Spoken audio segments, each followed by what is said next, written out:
আসসালামু আলাইকুম রহমতুল্লাহ বরকাতুহু। তে বন্ধুগণ, আশা করি আল্লাহ পাকের রহমতে সকলেই সহি সালামত আছেন। তে কবি গাজী একাসাল ইউটিউব চ্যানেলের পক্ষ থেকে আপনাদের সকলের প্রতি রইল একান্ত আন্তরিক শুভেচ্ছা ভালোবাসা। তে বন্ধুগণ, এখন আপনাদের সামনে আমার স্বরচিত যে কবিতাটা পাঠ করবার চেষ্টা করব, কবিতাটার নাম হইল বিশ্বকাপে মিলন মেলা। অনেকেই বিশ্বকাপ নিয়ে কুমন্তব্য, কুরুচির শেষ নাই অনেকেরই। কিছু কিছু মৌলানারা তা ফের কাফের, ইমান হারাটারা কত কিছুই বলছে। তা বলুক, আমার কথা হলো সারা দুনিয়ার এই অশান্তির পৃথিবীতে একটা মিলন মেলা। সব জাতিপাতি ভুলে, দলকালো ভুলে, খেলার মাঠেও যে রকম একতা, গ্যালারিতেও একতা, সারা দুনিয়ার প্রতি কোণে কোণে, প্রতি দেশে দেশে অনলাইনে দেখি, তারপরেও একটা একতা, একটা শান্তি, একটা প্রশান্তি।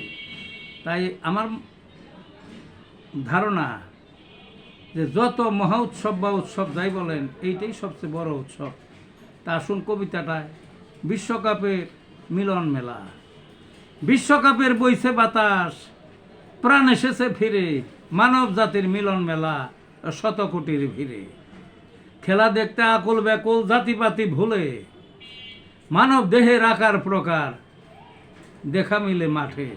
মানে কত জাতের মানুষ যা আছে এই ফুটবল খেলাকে কেন্দ্র করে বোঝা যায়। কত রং, কত আকার, কত আকৃতি, কত গঠন।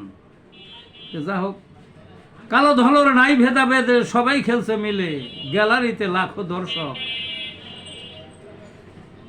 খেলায় আনছে টেনে। সকল গ্লানির অবসান, ফুটবলই তার মূলে। অনলাইনে স্বস্তির বার্তা, বিশ্বের সকল কোণে, সীমার গণ্ডি ভেঙে সবাই একই ছাতার তলে। এত বড় মিলনযোগ্য আর পাবে না খুঁজে, ঘরে বসেই বিশ্বমঞ্চ ভাসছে চোখের কাছে।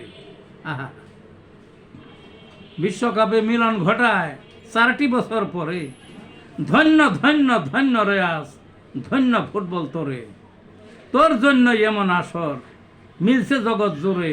বিশ্বকাপ সফল হোক, আজীবন থাক টিকে। এই ছিল বন্ধুগণ কবিতাটা। ভালো থাকুন।